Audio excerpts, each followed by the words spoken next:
公告全球，2084年11月，可控核聚变在大寨取得突破性进展。从上世纪50年代到今天，130年，历经全国4代人努力，今日成功了。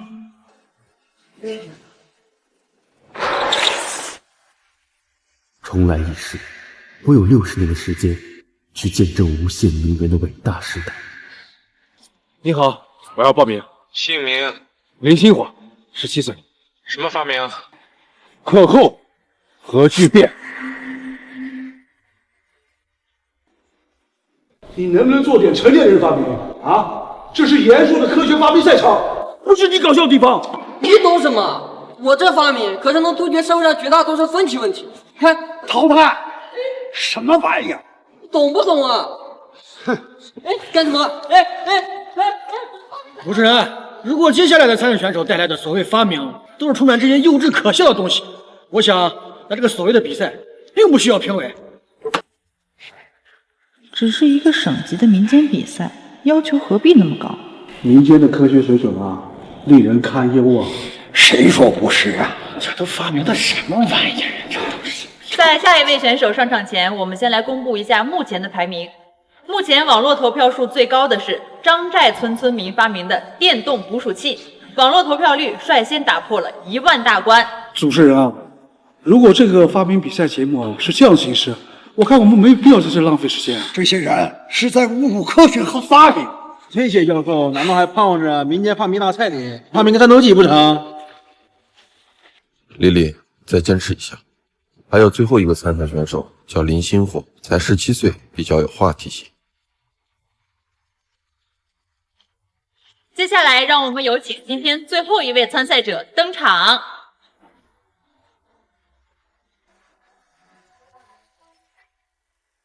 这是民间发明大赛，又不是专业的，这些评委简直是在挑刺。就是，凭什么我们发明的就不行了？接下来，让我们有请今天最后一位参赛者登场。林星火，17岁，韩城第一高中高3学生。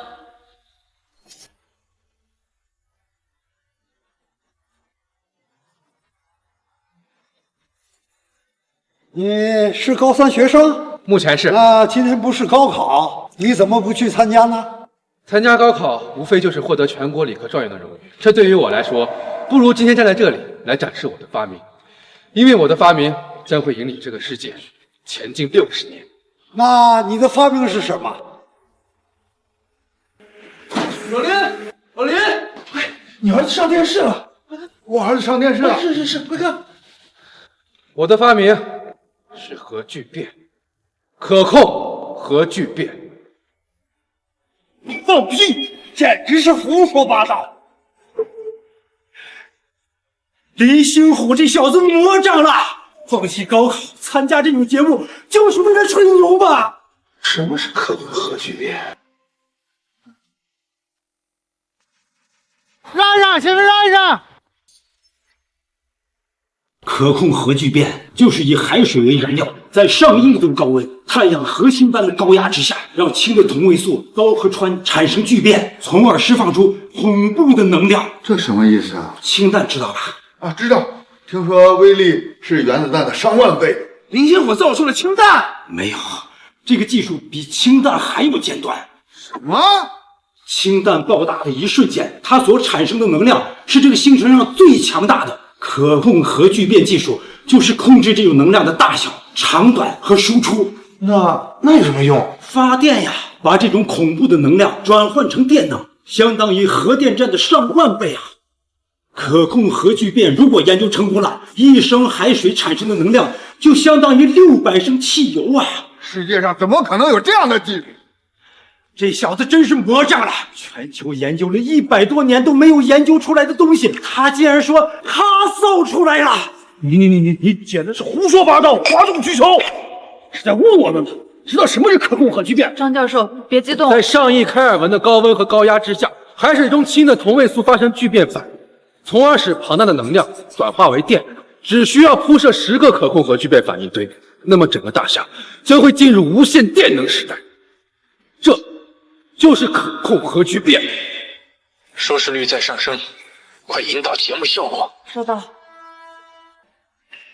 对于林星火同学的介绍，3位专家怎么看？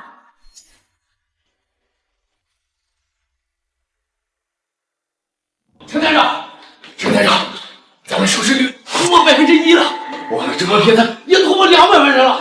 好，本以为这次大赛会黄了，哎呀，没想到林星火会给我们带来这么大的惊喜啊！节目时间延长，收视率突破1了。台长，咱们原计划是10分钟比赛结束之后要放电视剧的。哎呀，你个笨蛋！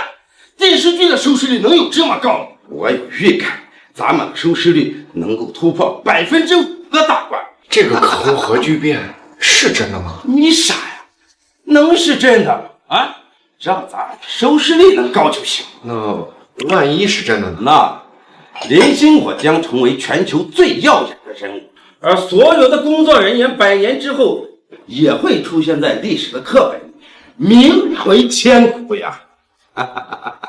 师傅，有个高3的学生，他说发明出了可控核聚变。什么？大家快看，咱们韩城有个高中生参加了发明大赛，说自己发明了可控核聚变。这种节目啊，为了炒作，真是什么都敢夸的。哎，林星火，你认识？他是我儿子同学，大家都说这一次高考他拿全国体科状元，那是榜上钉钉的事，超级学霸，在学校连老师都要请教他问题呢。什么？为了上这次节目，你花费了不少时间在电脑上查阅了有关资料吧？现在世界上所有关于核聚变的资料并不准确。你算什么东西？质疑全球的科学家以及他们的共识吗？是的，你大胆，你狂妄！个高中生竟然连全球的科学家都要质疑，你也不撒泡尿照照自己！你算个什么东西啊？那么请问，现在有人造出了真正可以商用化的可控核聚变了吗？虽然没有，但是虽然没有，那么现在所有关于核聚变的资料都只是理论，科学是以事实为基础的，所以我愿将现在所有的资料都称之为幻想。竟然说我全球的研究都只是个幻想吗？节目效果根本不需要我来创造呀！哎呀，林同学，你怎么能说别人的是幻想呢？难道你的就不是幻想了？我的是实际存在的。那你拿出来呀！你们学校教出来的学生都像你一样是满口谎言的社会垃圾。你可别说，你的可控核聚变和你这个小盒子大小一样。我手里的东西不是可控核聚变。那你拿不出来，你就别在这。我拿得出来。那你拿出来呀！马上送到了。但是，我建议你们先看看这个。来，快看课本了。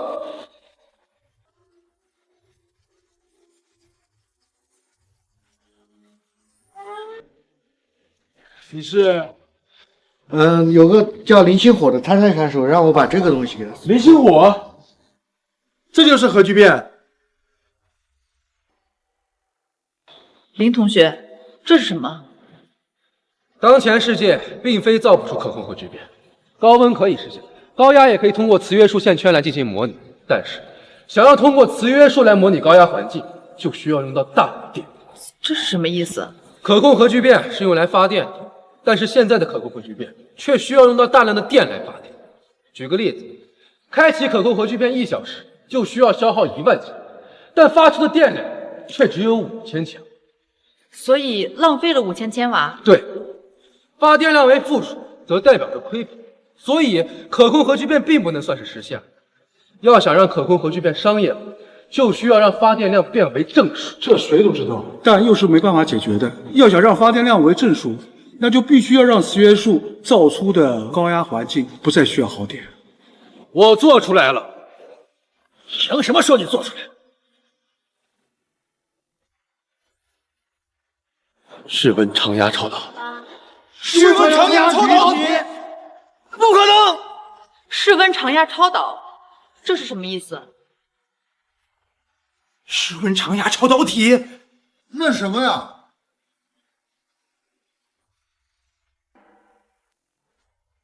室温常压超导体？刘老师，刘老师，您能帮我一个忙吗？好啊，难得你需要我帮忙。老师，我需要一个无菌设备，还有铜离子，以及一个最低温度能达到零下180度的实验环境。零下180度的实验环境，你要做超导体吗？能吗？我的导师是高能物理学院的杨宇教授，我跟他好好说说，看能不能借到。哎，但是你必须告诉老师，你到底要干什么？在绝对的零度环境之下，很多金属都会发生超导现象，而我要在这种环境之下更改铜离子的离子态，搭配出一个正确的分离，然后呢，实现室温常压超导。这是全球科学家梦寐以求的材料。不过你有梦想，老师不支持你的。哎，但是这有点太天方夜谭了。室温常压超导体，1年前你就说要做，我都没有当回事儿。什么是室温常压超导？谁能发现室温常压超导，他就能得诺贝尔奖。诺贝尔奖？你做出来了，恭喜！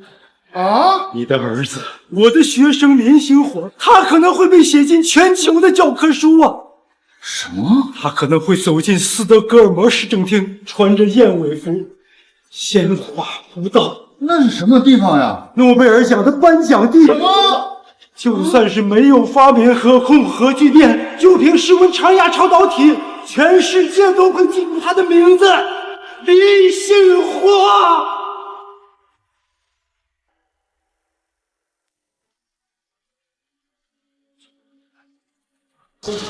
常温的，不是低温的，真的是常压超导体。这肯定是魔术。室温超导是改变世界的材料，怎么可能被一个高中生发明出来的？什么室温常压超导？不知道呀。但是看专家这个反应，这……苏丽丽，现在不要再多说一句话了。为什么？我们不需要再任何的话题和炒作。我感觉他的发明有可能是真的。什么？什么真的？你知道这个东西的意义是什么？你究竟是什么人？提前60年，将它带到这个时代的。你变了个磁悬浮的魔术，就想骗过我们吗？你不是说你造出了可控核聚变了吗？你拿不出来对吧？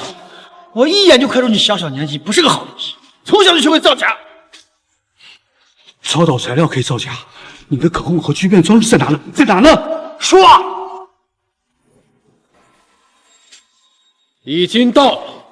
什么是室温常压超导呀？我刚查了，这可是能改变整个世界的材料啊！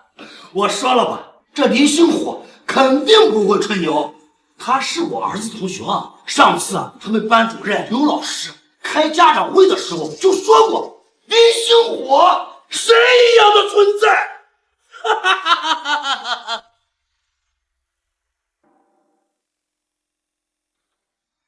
星火他大伯，下午赶紧来家里，星火好像要光宗耀祖了。闺女，赶快回来，咱隔壁的林星火呀，可能要成大人物了。他们老师说了，他有可能获得诺贝尔奖。你赶快回来，你也露个脸啊！星火他不啊，可能全球的记者和记者呀。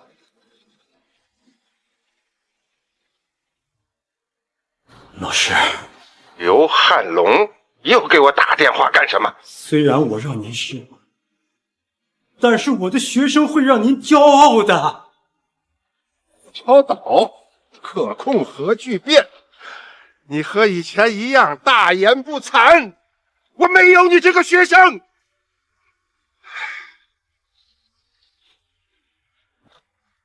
孙院士，你一个秦国人，怎么想起给我大夏的人打电话？恭喜啊！恭喜什么？听说你们大夏的高中生发明了可控核聚变，哈哈哈！核聚变技术100年内就不可能有突破。学生竟然说他的学生能发明出来，人呐，丢人！警长，我必须让这个节目马上停播。教头，去韩城，我要亲自去收拾他们，不然的话，整个世界都不知道怎么嘲笑我大夏呢。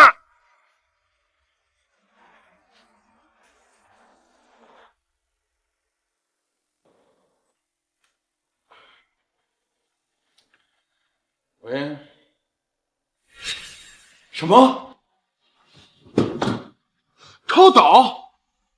可可控核聚变。使用液氮制造零下180度的超低温，才有可能让金属达到超导的磁悬浮状态。而现场是常温是常压，这种石破天惊的东西问世了。来人啊！马上安排去大夏韩城的飞机，快！全球科学即将出现颠覆性的时刻了。是。老徐啊，你远在楚国也听说了？我已经看过直播了，这个常温超导很可能是真的。这不是他大夏的事，这是全人类的盛世啊！快机场！超导你能做出来，但是你该不会真的凭一己之力做出了整套核聚变的体系吧？后卫，朱总编，什么事？大惊小怪的。西北卫视的民间发明大赛，有一个叫林星火的高中生，他发明出了可控核聚变。他的室温常压超导已经得到了初步的证实，短短5分钟的时间之内，大夏已经收到了来自60多个国家的通讯啊！朱总编，现在已经有超过30个国家的科研团队要赶往大夏，要赶往韩城了。这就是传说中的可控核聚变？对，就是传说中的可控核聚变。现在全世界都在等着它拿出来呢。快看，大家把手里的活暂时放下。如果这是真的，这就是天大的新闻。现在我宣布，成立至少10个技术小组，不，20个，立即火速的开往韩城。我们要拿到第一手资料。是，谈下。我们要组织2个采访队，到林星火的家庭采访，家人，让邻居采访到所有认识的人，要快呀！要时间晚了，我们就跟不上采访了。是。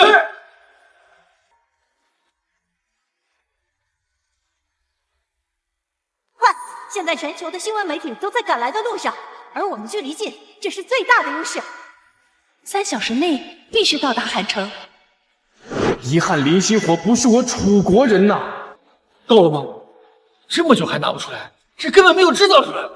到了吗？喂，直接送进来吧，辛苦了。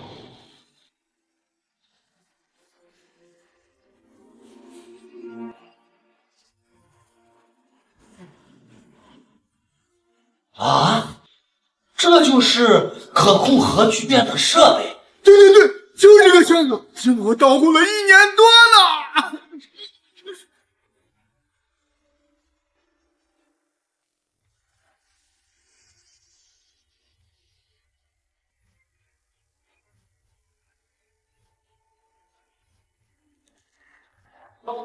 东西送到了，辛苦了，谢谢。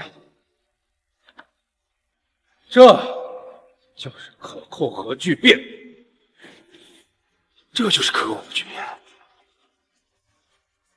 这就是可控核聚变的设备。今天是你改变命运的机会，林星火。上天让我回到60年前的意义，就是让我提前将可控核聚变问世。哎，不能拍。为什么？科技含量过高，不宜展示。都离远一点，听林星火的，千万不要拍摄到细节。收到。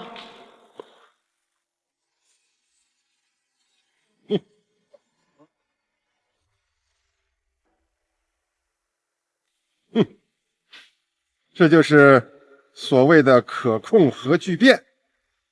可控核聚变怎么只有这么大点？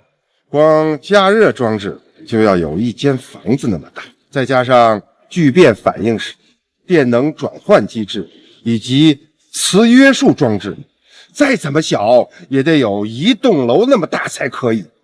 这些社会败类，我怀疑他们借杨教授您的名字借机炒作。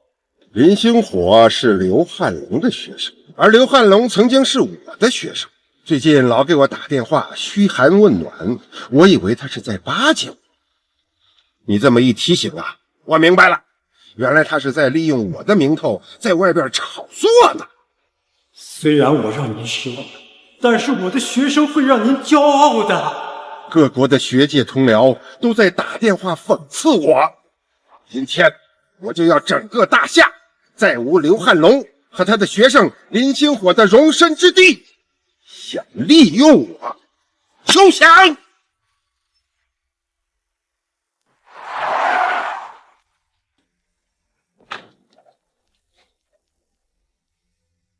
在我生命的最后时刻，竟然有机会看见核聚变的问世，值了！爸，明天发明大赛出现了，正在看，对，就是林星火。他拿出的超导是真的，但我认为可控核聚变依然是我们短时间内无法迈过的坎儿。爸，如果真的能运行成功，那对我们大夏来说，不，是对整个世界，对整个人类文明都是开天辟地的里程碑。爸，这是您追求了一生的历史时刻呀！马上安排直升机，我要亲自去汉城，见证历史的诞生。是。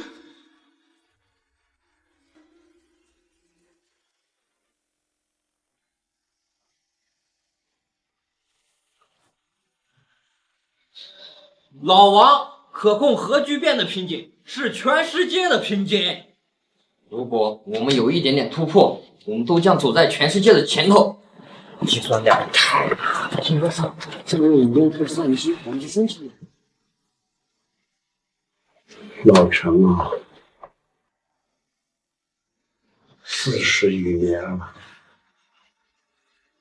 我们始终解决不了这些问题。可控核聚变成为促进人类科学发展的枷锁。老王，40年，我们从无到有，已经解决了很多问题了，乐观点。也许有一天，我们的子孙实现了可控核聚变，可是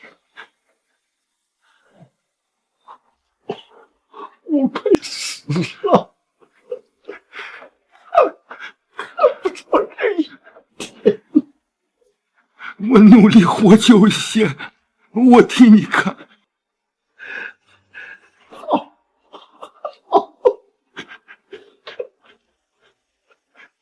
爸，都安排好了，我们出发吧。好。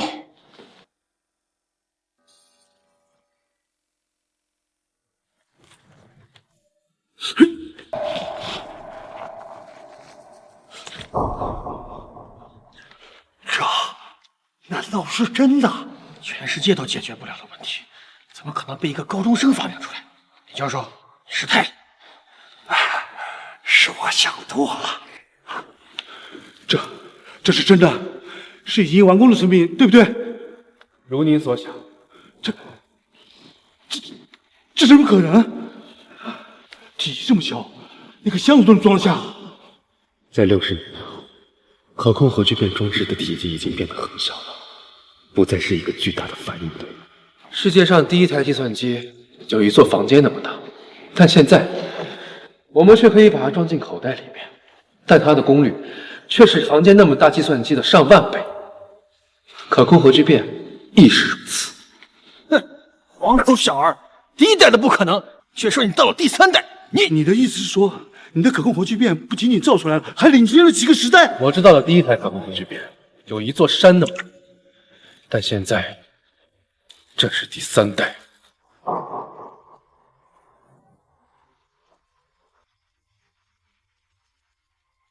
所以它是成品。是。它可以使用吗？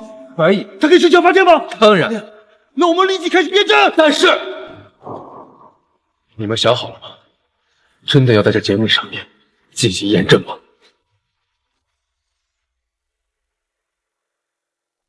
你们想好了吗？真的要在这节目上面进行验证吗？你的意思？我的可控核聚变装置还没有来得及制造变压器，它输出的电量很有可能会超出你们的想象。是超出我们想象，10万千瓦、100万千瓦？难道是500万千瓦时？500万，这只是它瞬时发电量的一个顶。什么？3分钟之内，可控核聚变的发电量能达到至少10亿千瓦时。扯淡！林星火，你知道10亿千瓦时是什么概念吗？一个火力发电站1天的发电量只不过是700多万千瓦时，而你的装置3分钟10亿是至少。你科学是严谨的，你不要陈教授。我也是严谨的。你，如果你一定要让我运行装置，那么我先说好2个后果。如果你们能够接受的话，我随时可以开始。抽干整个西郊的电力，然后让整个韩城瘫痪。谁来承担这样的经济损失呢？所以还要继续实验吗？如果真是如此，那责任岂不是我西北卫视？台长，咱们收视率突破40%了！40%！这就意味着整个大厦10几亿人，有40%的人在同步收看咱们的直播。台长，咱们的网络直播人数突破9000万了啊！9000万！那么我先说好2个后果，如果你们能够接受的话，我随时可以开始。这还能有后果？第一，装置运行后会消耗大量的电力，消耗多少？抽干整个韩城西郊。什么？不可能！我虽然不是什么专业人士，但是我也知道抽干整个西郊代表着什么。就凭你这小小东西，就想抽干整个西郊，风大也不怕闪了舌头！哼！第二，它正式运行会产生超过10亿的千瓦时电力，但是整个韩城根本没有处理这种1级单位的变压器，这也就意味着这庞大的电力会涌入韩城千家万户。然后呢？这就代表着韩城的所有电力设施将全部瘫痪。全城电力瘫痪。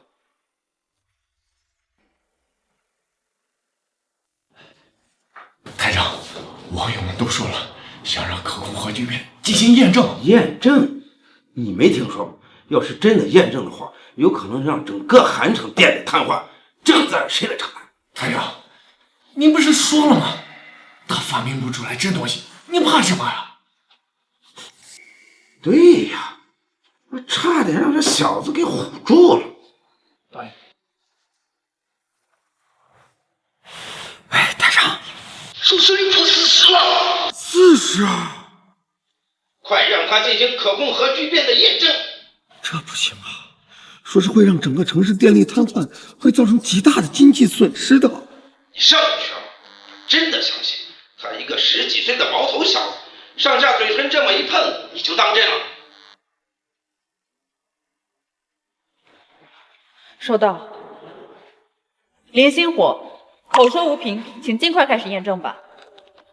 为了科学献身是我们节目的宗旨，该装置造成的任何后果和经济损失，我们节目组全部承担。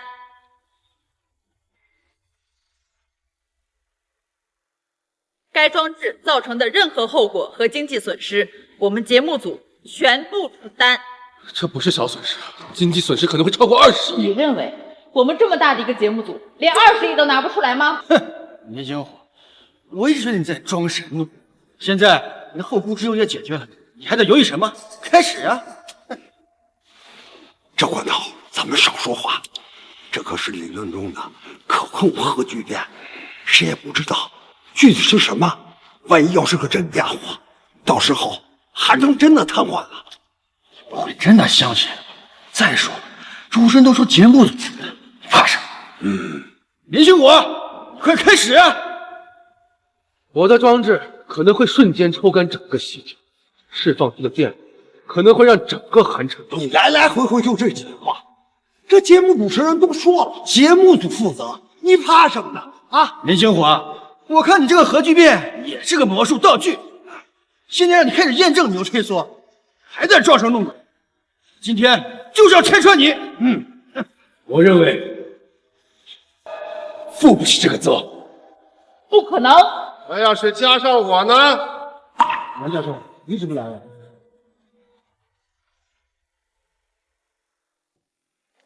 老夫负得起这个责吗？杨教授，你认识我？哦，也对，你和你的老师刘汉龙一直在打着我的幌子，招摇撞骗。哼，认识我也不奇怪。哎呦，杨教授！观众朋友们，让我来隆重的介绍一下，这位是大夏高能物理学院物理学教授杨宇。高能物理学院的教授杨教授，天哪，这谁呀？比咱们请的陈峰教授还厉害啊！那能是一个级别的吗？人家陈教授最多也就是研究理论物理学，杨教授那可是每天出入火箭发射中心、量子研究中心的人呐。我今天就是来拆穿你的，小东西！刘汉龙是你的老师吗？啊，刘汉龙不是个好东西，你也不是个好东西。是要搞实验吗？你不是要抽干整个西郊的电力吗？啊！今天我倒要看看你是怎么抽干整个韩城的。好。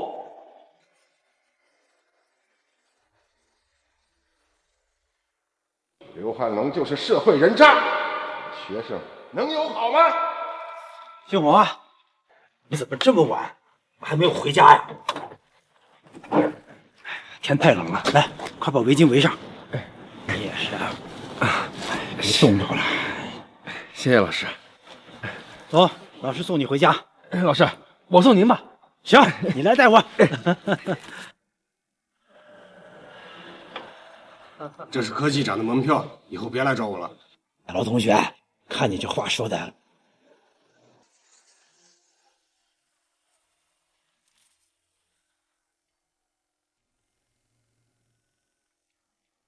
你喜欢物理学，这是科技展的门票，你去看看，对你会有帮助的。刘老师，辛苦您了。只要学生喜欢学，老师呢就是呕心沥血也要想办法，就怕学生不学呀。高中时光短短的3年，是刘老师您改变了我的一生。社会人渣，学生能有好吗？再问你，回答我，刘汉龙是不是你老师？他是我的班主任老师，亦师亦父，亦师亦父。哼，果然是蛇鼠一窝。刘汉龙从年轻的时候就不是个好东西，这么多年过去了，本性难移，狗改不了吃屎。刘汉龙是最让我丢人的学生，我教了这么多学生，最看不起的就是刘汉龙，在我的学生里边混得最差，现在也小有名气了。而刘汉龙偏偏最没出息，在一个小小的高中里边当老师，我丢不起这人。现在他更是教出了你这么一个玩意儿，竟大言不惭说自己发明了可控核聚变来博取关注度。哼，你知道什么是可控核聚变吗？你能说清楚它的原理吗？别说你了，就是你的老师刘汉龙，他懂吗？杨教授，他懂吗？杨教授，送您一句话，同时这句话也是我老师毕生的心愿：青出于蓝而胜于蓝。你本身不行，不代表别人也不行。哼，可笑之极！我今天就是来拆穿你的谎言的。控核聚变可笑之极，正向发电，可笑之极。你说你能抽干西郊的电力，然后再发出一级单位的电力。好，我今天就在这儿看着你，我看着你发电，我看着你让韩城断电，我看着你是如何让一个城市瘫痪的。所以你承担所有责任，对吗？我承担。您不用说了。主持人，可以开始。好，好，好，太好了，快准备开始。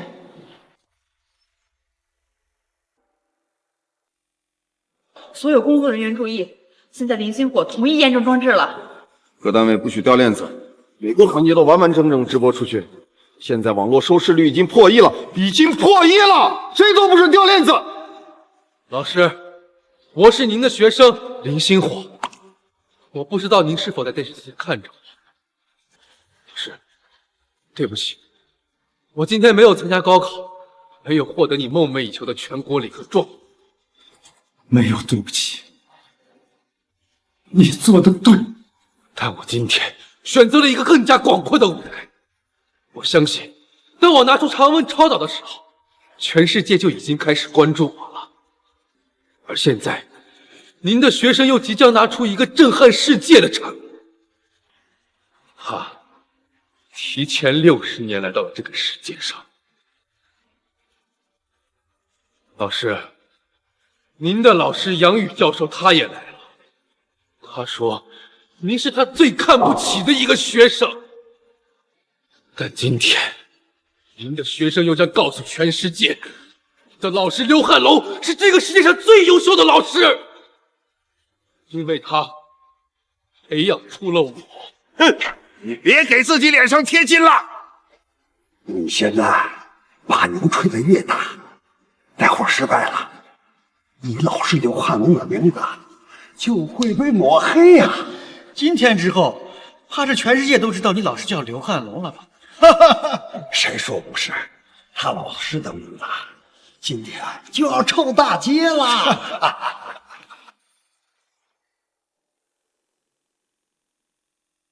韩城的所有民众请注意，1分钟之后西郊断电，2分钟后超过11千瓦时的电力将会涌入整个韩城，还请大家及时关掉电闸，拔掉插销，远离电源、电线等地，注意安全。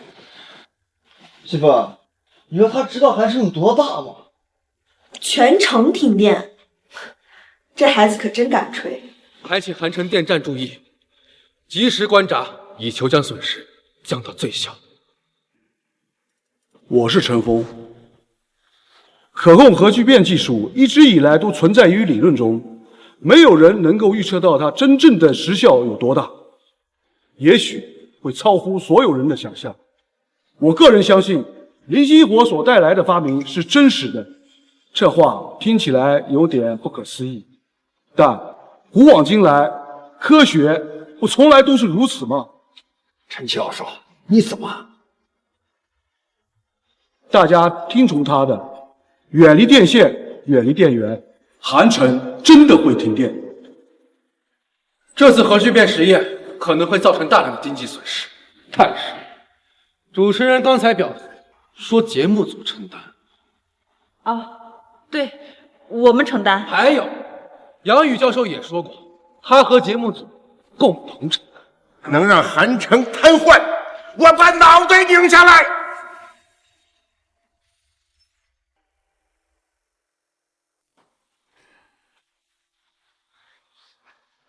站长，民间发明大赛有人发明了可控核聚变。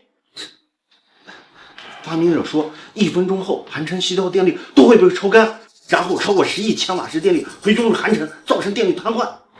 你是文盲吗？你知道10亿千瓦是什么概念吗？你读过书吗？你滚！是。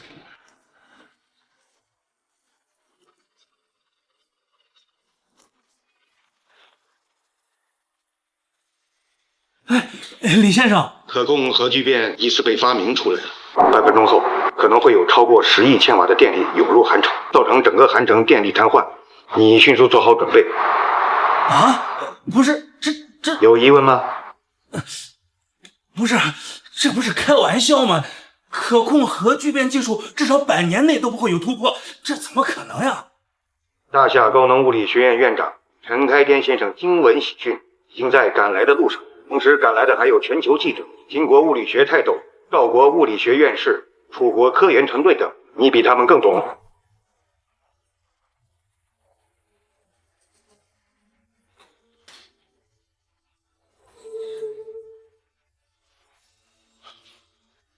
所有人，火速回到工作岗位，韩城电站立即进入红色预警状态。是。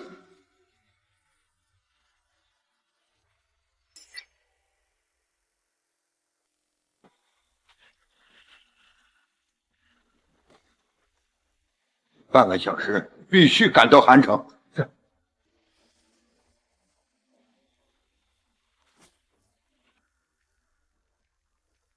我要亲眼看见韩城断电。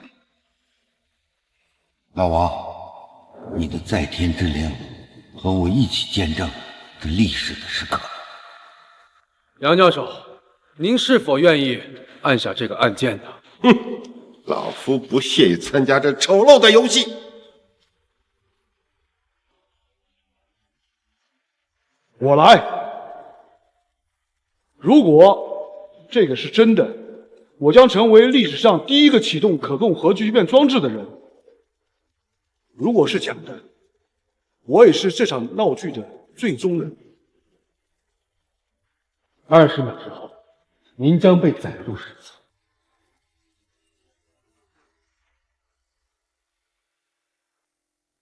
20秒之后，您将被载入史册。10秒之后，你们将会看见科学之美。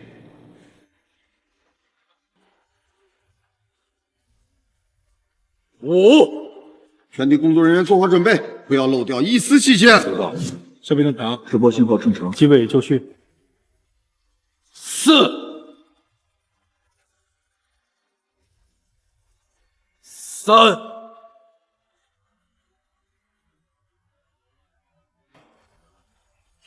2。考试结束，考生立即停止答卷。10年寒窗无人问。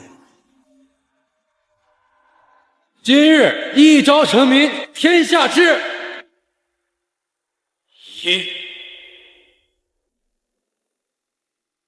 陈教授，请开启又一次的工业革命吧。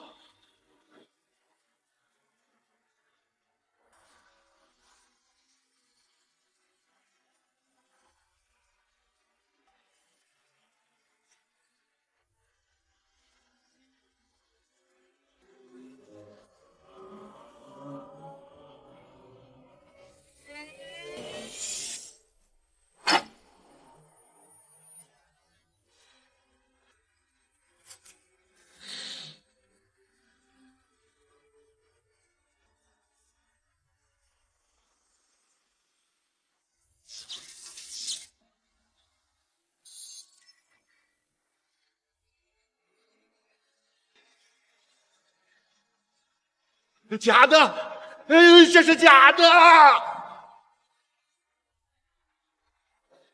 光，怎么会有蓝光？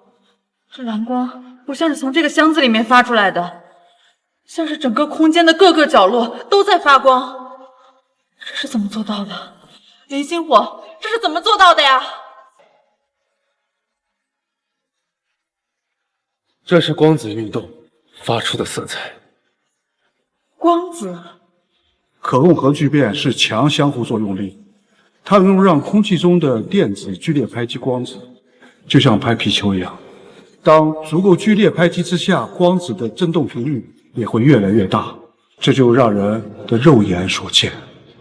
当拍击频率达到了一定的界限，就会产生共振的连锁反应。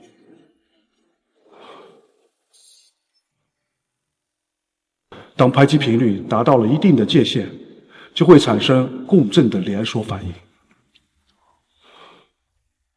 技术之中，只有核聚变这样强相互作用力，才能够促使整个空间之间的光子全部产生剧烈振动，产生连锁反应。还有一种可能，所谓的蓝光只是一种魔术。你说启动装置后，韩城会停电，现在韩城停电了吗？啊？对呀，咱们就在韩城的西郊啊。果然是骗人的，不是说会抽干整个西郊的电力吗？你看这也没动静啊。杨云教授什么呀？杨教授都亲口说了，可控核聚变100年之内不可能实现，他都被拆穿了，还搁那里强撑。不见棺材不落泪呗。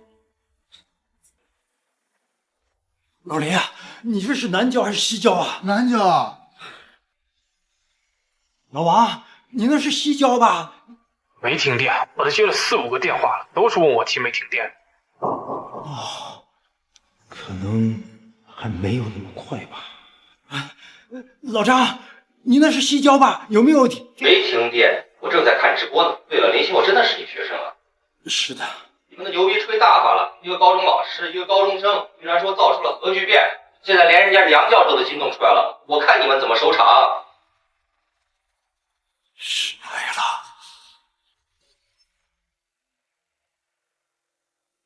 爸，你说他能成功吗？我不知道，可是他制造出了强相互作用力。啊？这么小的年纪制造出强相互作用力，已经是相当难能可贵了呀。100年前就制造出了强相互作用力了，可是100年来，全世界却依然停留在这一步，不能再前进哪怕半步。这已经很了不起了。我希望他开天辟地，实现人类的一大，而不是仅仅只是了不起啊。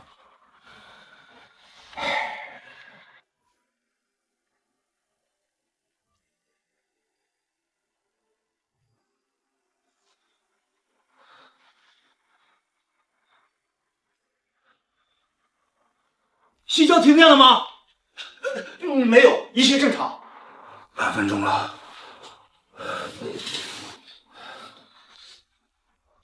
现在呢？西郊停电了吗？一切正常。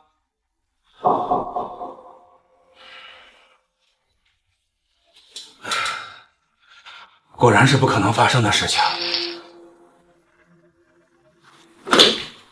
喂，林先生，西郊停电了吗？韩城电站有异动吗？暂时还没有。报告，西郊出电有异动。什么？监控显示西郊耗电有异动，有个速度这么快，比平时增快了多少？3倍、4倍、14倍了。站长，7倍、7倍了。有了，有异动了，现在有异动了。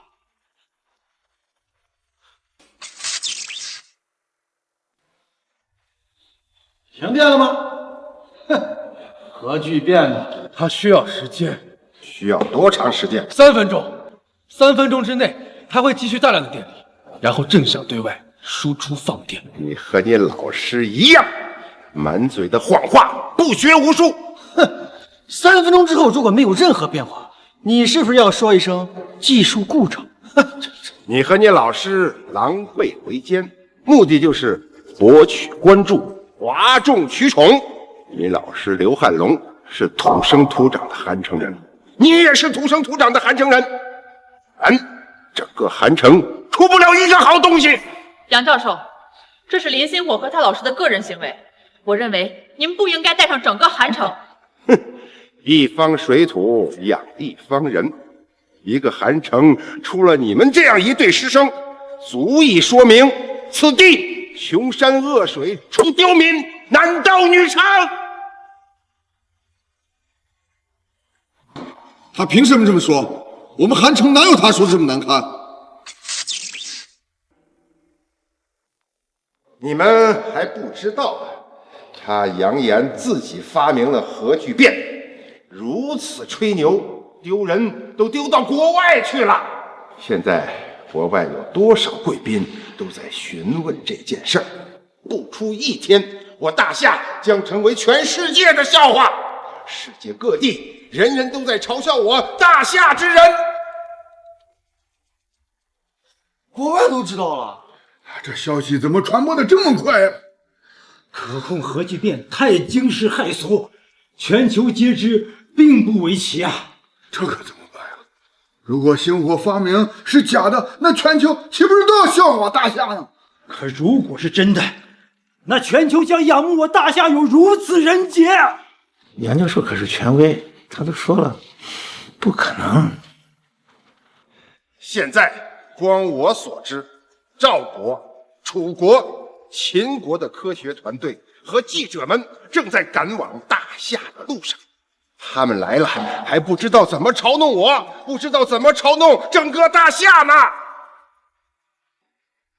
在大夏国内丢人也就罢了，竟然惊动了外国贵宾。你们今后让我如何在世界科学界面对别人？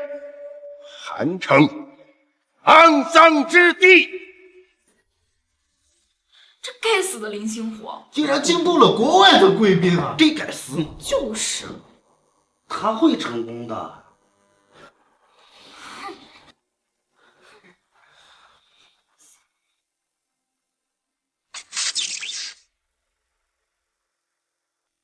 在大夏丢人不可怕，在洋人面前丢人是我无法承受的。我杨宇今后的学生再也不收韩城人，凡是韩城人都是我大夏的耻辱。我杨宇丢不起这个人。那你是哪国人啊？大夏人。你口口声声洋人，一句一个国外贵宾，也被称之为大夏人。我大夏人出门在外抬头挺胸，没有任何一个大夏人会仰仗所谓的国外贵宾而活着。我大夏人有自己的骄傲，有自己的气节。你也配拥有气节？刚才杨教授说，你再也不收韩城人为学生，是因为韩城人给你抹黑了，是给我大夏抹黑了。在我看来，像杨教授这样跪久了再也站不起来的丧己之犬，根本不配当老师。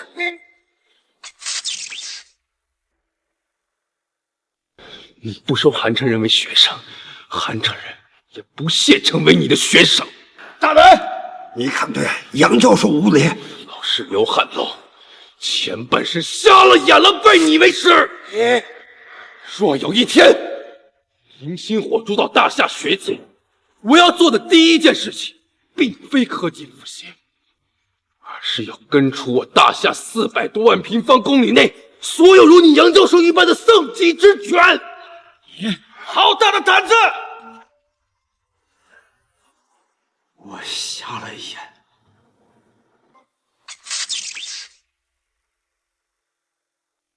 所有如你杨教授一般的丧己之犬，好大的胆子！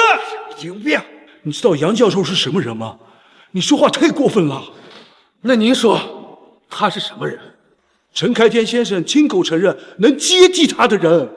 那就算是他陈开天也瞎了眼了。你敢辱骂我的恩师？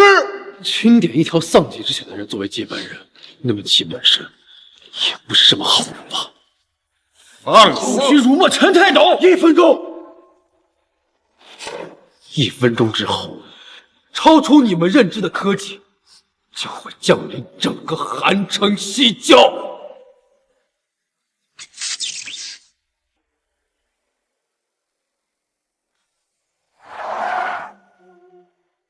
这个林星火太狂妄了，父亲，他居然说您……父亲，您别生气。他说的没错，我眼瞎了。父亲，我们就应该研究我们自己的科学和学术。杨宇口口声声国外贵宾，一句一个洋人的看法，他不配进入我们大夏的高能物理学院。父亲，那您的意思是？还有多久到韩城？最多1个小时。不行，半个小时必须到达。不管林星火成功与否，我都要登上舞台，替他说一句话。什么话？这般少年，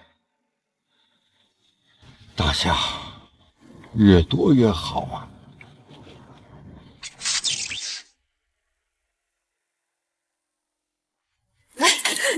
那个三楼就是林星火的家，去砸了他家，让韩城吃肉的狗，让大夏在外国人面前丢人。今年我儿子本来要拜在杨教授的门下，就是因为这个林星火，那杨教授不收韩城人士了。我要替我儿子讨回公道。走。谁呀？他就是林星火他爸。哎，你要干什么？你要干什么？张四，干什么？光天化日之下，你们是干什么的？就是林星火的老师和林星火一起招照片的那个人。先打倒！打！喂，闺女，千万别回来了！你星火哥呀，成了大夏的罪人了。他辱骂了杨教授，这会儿一群人呢，都冲进来了。千万别回来了，千万别回来了！让我儿子没了前途，我打死你！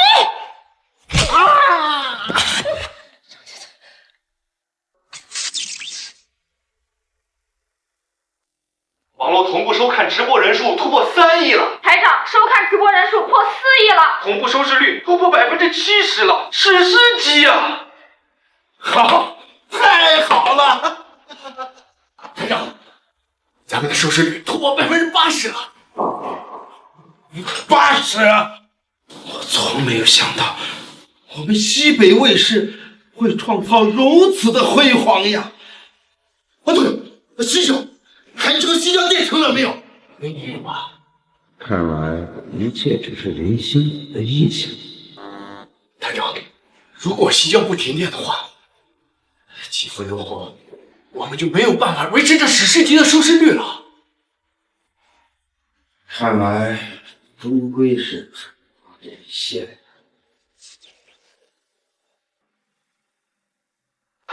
站长，西郊可工村停电了。站长，西郊同步村因为不明原因断电。站长，出大事了！西郊北市区不明原因停电。站长，南城区停电了。站长，主车区停电了，西郊主车区也停电了。站长，西郊被抽干了。真的？抽干了西郊。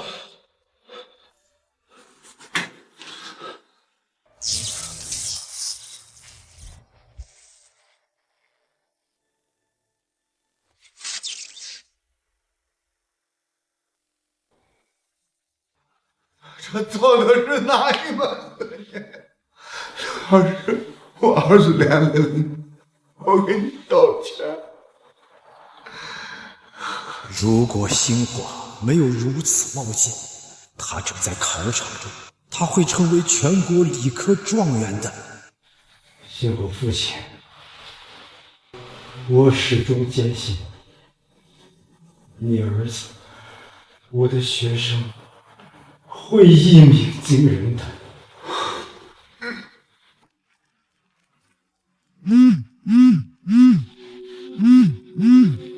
喂，老刘，西郊停电了。老林，停电了！停电了！星火成功了！刘老师，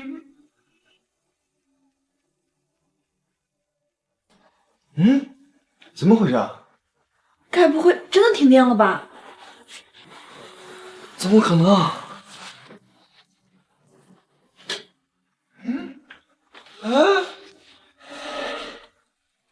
停电了。喂，我马上抵达大夏的韩城，现在正前往西北卫视的演播厅。你说什么？林星火的父亲和他的老师在家中被人殴打了？这样的天才，你大夏竟然往外赶，那么你就别怪我赵国收入麾下。申请他们无法拒绝的条件，邀请林星火和他的师傅刘汉龙加入我们赵国。邀请林星火担任赵国高能物理学院的副院长，教授职称，年薪10亿。若是林星火同意，我们赵国可以为其授勋为赵国国之主。年薪50亿，邀请林星火加入楚国，授予楚国千年第一人勋章，大夏不要，我楚国要。是。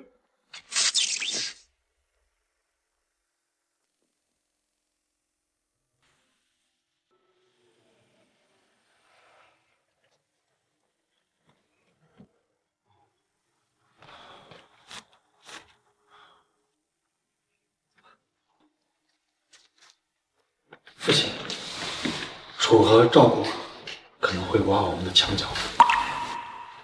放肆！我们大夏国事，岂能让他人染指？爸，刚刚接到消息，林星火的父亲及老师刘寒山在家中被人上门殴打，殴打者声称他们是大夏国的耻辱，还声称他们会把人丢到国外去。是，爸，爸你怎么了？慢点。你们是怎样工作的？为什么不对林家进行保护？为什么？警戒！停电了，真的停电了。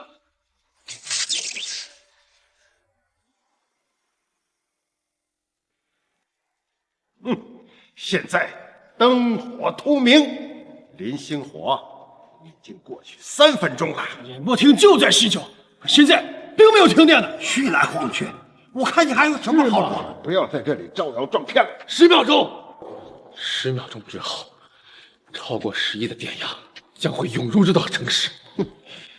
所有收看电视的观众朋友们，此刻开始，远离电源，拔下插销，远离电子物品。一场电力风暴即将降临这座城市。林星火，我看你能招摇撞骗到什么时候？停电了！5、4、3、2、1。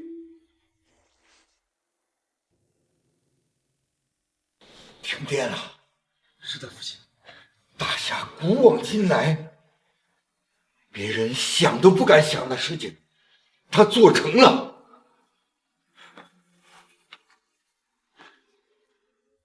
我势不可辱。父亲，我会想尽一切办法留下林星火，我会给林星火全家一个交代。传我命令，在，立刻派人保护林家。是。西郊抽干了，你已经蓄满了能量，是时候爆发出你可怕的一面了。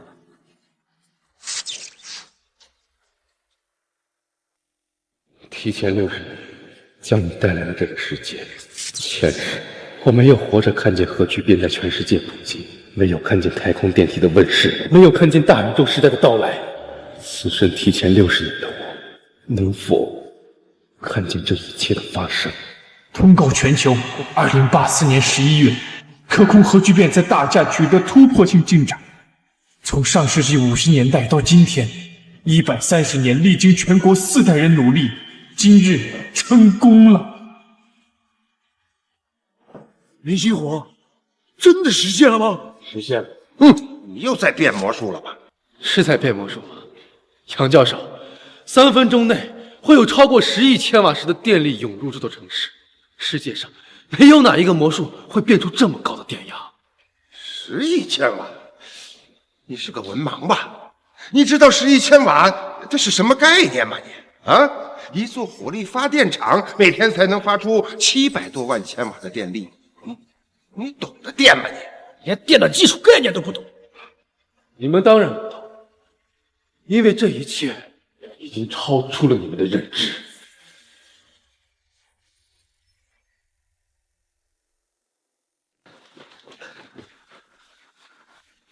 10亿千瓦时是什么概念？一个大型火电站一天的发电量为750万千瓦时，一个大型核裂变的发电站一天发电量为2400万千瓦时。你要眼睛了！我问你，10亿千瓦时是什么概念？一座一线城市一天耗电量为1亿千瓦时，韩城一天耗电量为4000万千瓦时。我让你开个眼镜，你听见了没有？站长，我不知道啊，我不知道呀，我没有概念啊，历史上没有发电量超过10亿的呀，没有记载啊，数这么大，我完全没有概念呀。不对，啊，你刚才说一线城市一天的耗电量为1亿千瓦时？是啊。你刚才说一个核电站一天的发电量为2400万千瓦时？对啊。刚才说的度量单位是天，可是林星火说3分钟内，他是说3分钟内核聚变装置产生的发电量为10亿千瓦时，他是说3分钟内呀。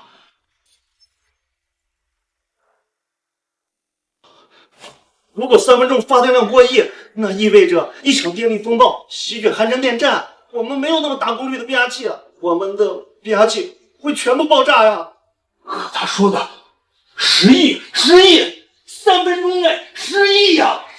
如果3分钟电力超过10亿，那么韩城整个上千部的变压器都会爆炸，到时候所有的电线、电缆设备全部瘫痪。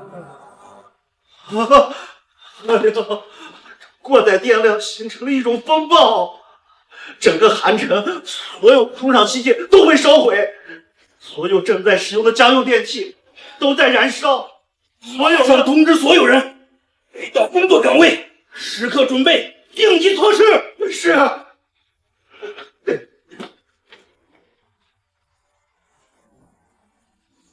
韩城总电站请求支援。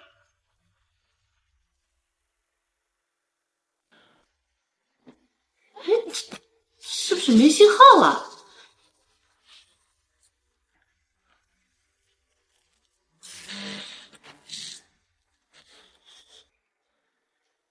韩城紧急广播，紧急广播，一场电力风暴即将降临这座城市，请各单位，请所有民众做好准备，迎接即将到来的电力风暴。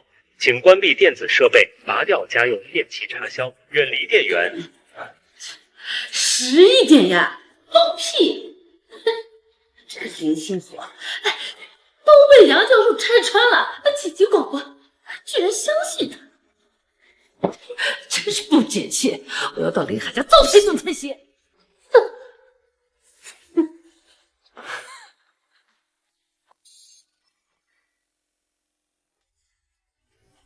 真是不解气！我要到林海家揍他一顿才行。我有一个梦想，是看见可控核聚变普及的那一天。当我们拥有了无限的能源、无限的电能，这个世界就不会再有饥荒，不会再有战争，而我们将会去角逐更加遥远的宇宙深空。就可劲的吹吧！我实在想不到，只能用于军事的可控核聚变和饥荒有什么关系？张教授，你能专业一点吗？陈教授，我种植业啊，种植业啊，有了这种能源，即使是天寒地冻的不毛之地，我们也能够搭起温室大棚，机械式智能化种植。温度不够了，我们就在大棚里安装空调，24小时恒温。如果没有阳光了，我们就用人造紫外线。如此一来，世界上任何地方都能长着农作物，从此再也不会有饥荒。扯淡！大棚里安装空调种产，电费不要钱了吗？庄稼才值几个钱？当可控核聚变一旦普及了以后，电费就不需要花钱，因为可控核聚变的主要原料就是海水，海水是无穷无尽。还能这样？这样，新能源带来的是和平。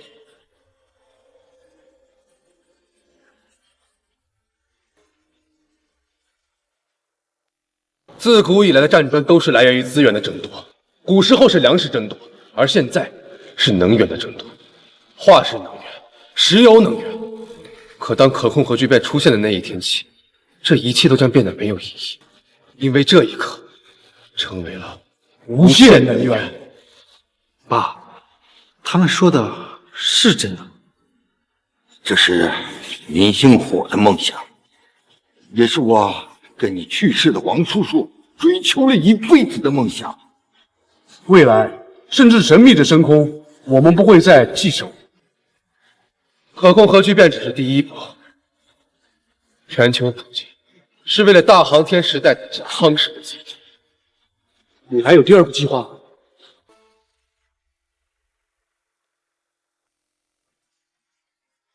太空电梯，我想要亲手设计太空电梯。什么是太空电梯？太空电梯，火箭是这个世界上最不实用的交通工具。如果航天工具无法革新，那么太空的探索将永远停留在目前的水准。而太空电梯，便是真正的超高效的往返于太空和地球之间的交通工具。利用地球自转的离心力，将发射器甩入太空之中，这便是地球物理的初级利用，也是可控核聚变普及之后我的第二步。太空电梯。爸，这世界上会有这样一种交通工具啊？为什么鸟你？可控核聚变证实了吗？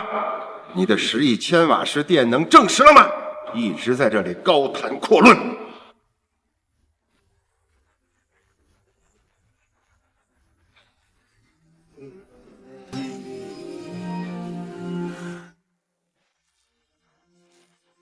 这是电压不稳定。10亿千瓦时只是起步，现在已经开始了。快断电！怎么能这样？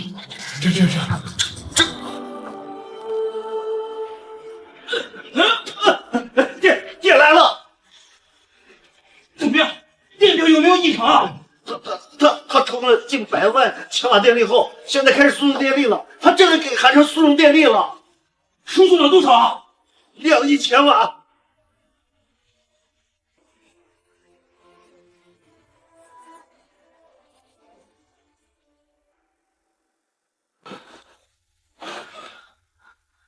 2亿千瓦涌入这座城市，是一场灾难。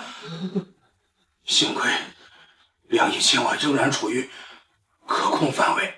站长，有10亿千瓦电力涌入这座城市。什么？站上15亿了！快，切断整个城市的电力供应！是。站长！哎呀，站长，20亿了！我的电闸开坏了。不是说有10亿吗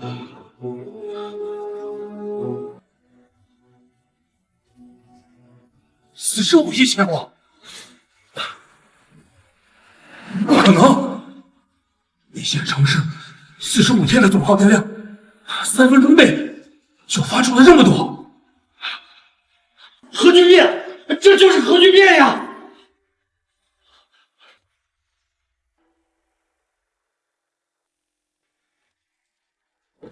真的停电了！小何，一定是小何！你不会真的相信一个高中生能发明出核聚变吧？哈哈，我就说他是短暂的停电。那小何没事？吓死我了！我还以为他真的发明出来了核聚变。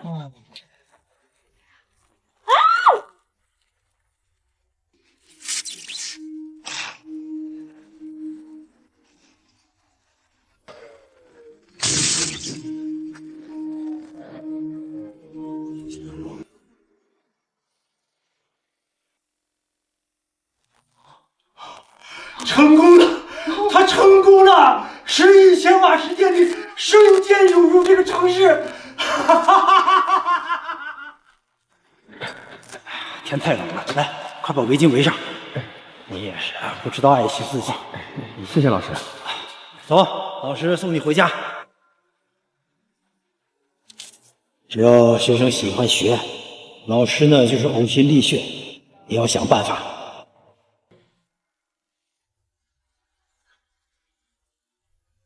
真没想到这个地方走出了一位即将改变世界的大人。走，老林啊，是我太狭隘了，之前我还说，星火放弃高考，大夏国就会损失一位高考状元。现在看，虽然你们失去了一位大夏的高考状元，但这个世界却多了一位17岁的诺贝尔奖获得者。一人代表楚国诚邀林星火加入楚国物理学院，年薪50亿，封国士。封国士。什么？国士？二位，您这是受伤了？啊，没事没事。来啊，不敢不敢。请问您是林星火的父亲林海？啊，我是。来我们楚国吧，在楚国断然不会发生这样的事情。我见证奇迹的诞生，你做到了。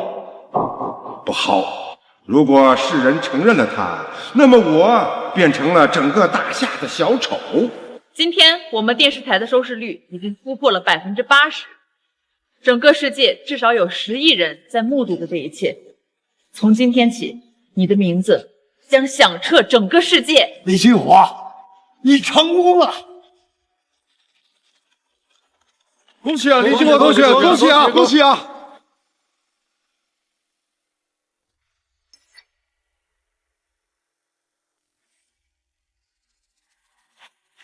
是时候了，我们进去吧。自古英雄出少年，我求索了一辈子的东西，没想到在我临终前才有机会验证，它出自大夏少年之手。陈院士，大夏物理学泰斗。老师，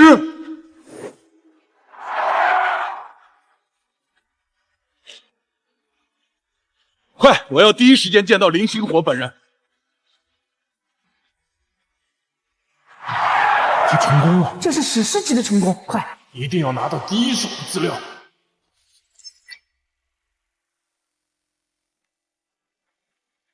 我叫陈开天。陈教授，我是林星火。看到你拿出超导的时候，我就往韩城赶。这紧赶慢赶，还没有赶到你让这座城市断电的一瞬间。老师，千万别让他给蒙骗了。就是这个骗子！杨教授，事实都摆在面前了，你说这些还有意义吗？其实我早在20年前都已经发明出来了。什么？什么？只不过关键的资料丢失了，所以一直没有进展。今天我终于弄明白了，原来是刘汉龙窃取了我的研究资料，而林星火正是刘汉龙的学生。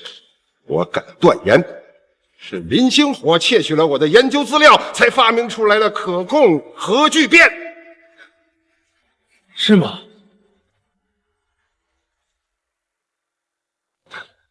是吗？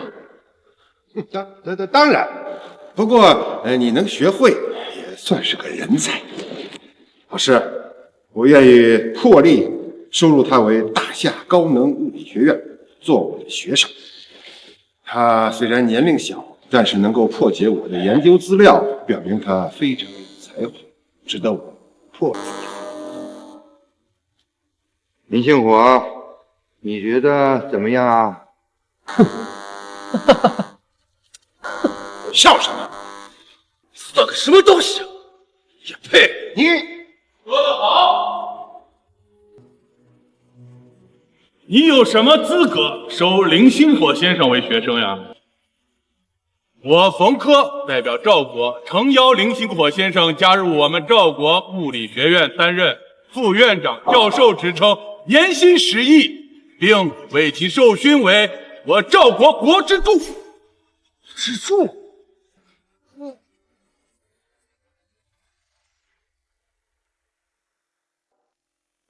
赵国冯科。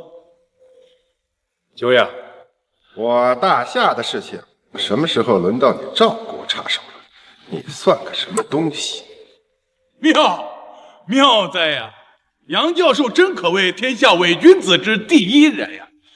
强行霸占别人的研究成果，说是自己的发明，还假模假样的要收别人为学生，这样一来，是不是就可以彻底的霸占了别人的成果呀？这本来就是我20年前的论文，只不过丢了，怀疑是我的学生刘汉龙偷走的。现在他的学生又拿了出来，这难道是巧合吗？你的研究成果？当然。你杨宇是什么水平，我不知道吗？还是这天下人不知道？就你这一瓶子不响半瓶子晃荡的样子，你也好意思说这些是你的研究成果？那你说，可控核聚变的关键一环常温超导体的主要原材料是什么？是我大夏的机密，休想套我的话。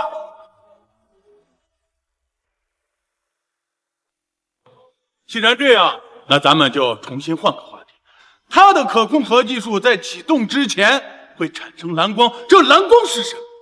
强相互作用力之下，电子拍击光子产生的振动频率，让光子用肉眼看得见。这个强相互作用率加光子振动频率的公式，你写得出？氢的同位素氘核氚的聚变公式加上温度压力的计算方式，你写得出？电解水产生氢，那怎么从氢中获取它的同位素氘核氚？这个你总该知道吧？不要拿着幼稚的话题来考我！不要再装了，你根本就不是核技术领域的研究人员。20年前不是，现在不是，以后你也不会是。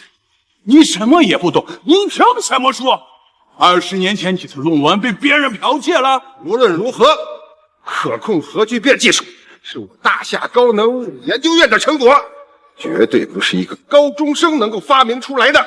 林星火，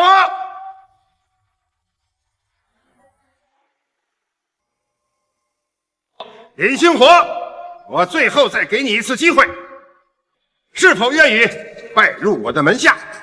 念在你有才华的份上，我可以破格将你招入大夏高能物理研究院，未来将有一份不错的科研工作，这可是你祖上冒青烟，3辈子积德才修来的福分呐！怎么样？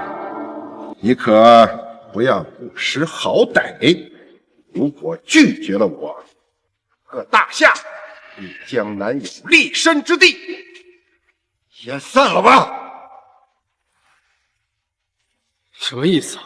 可控核聚变已经尘埃落定，它的功率和成功是毫无质疑的。林星火，你作为发明人，老师，我才是发明人。闭嘴！林星火，你作为发明人，又遇到了这么多的麻烦事，这里不是谈话的地方。那在哪里谈？要谈什么？你才17岁，还未成年，有些事情要和你的父母、老师一起谈谈比较好点。谈什么？今天是高考，你放弃了高考，对你的前途问题是值得谈谈的。同时，核聚变怎样运用，如何普及，以及你说的氦电梯，我们都非常感兴趣。这个问题都必须好好谈谈。还有，你是大夏人，今后需不需要继续做一个大夏人？这个问题需要非常好好谈一谈。那个冯教授，陈老先生，你远道而来，有失远迎。现在我们大夏内部有些事情需要解决，您还有什么事吗？林星火是全世界的林星火，并不只是大夏的林星火呀。他是大夏人，可是科学无国界呀。他是大夏人。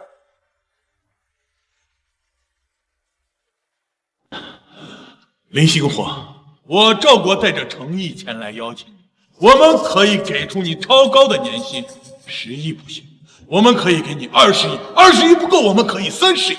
只要你来到我们赵国，就即将被载入史册，封为国之柱。你以为我们大夏给不起那些待遇吗？散了吧。对未来有什么规划？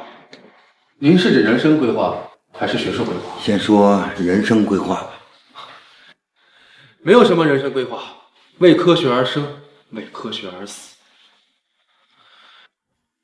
也许有一天实现了扩科核聚变，可是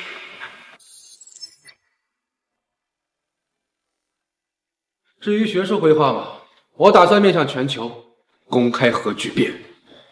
你说什么？只有公开，才能够迅速普及全球。能够普及全球的可控核聚变，才是它真正的意义和价值，集全人类的智慧和结晶，才能将它的运用发挥到极致。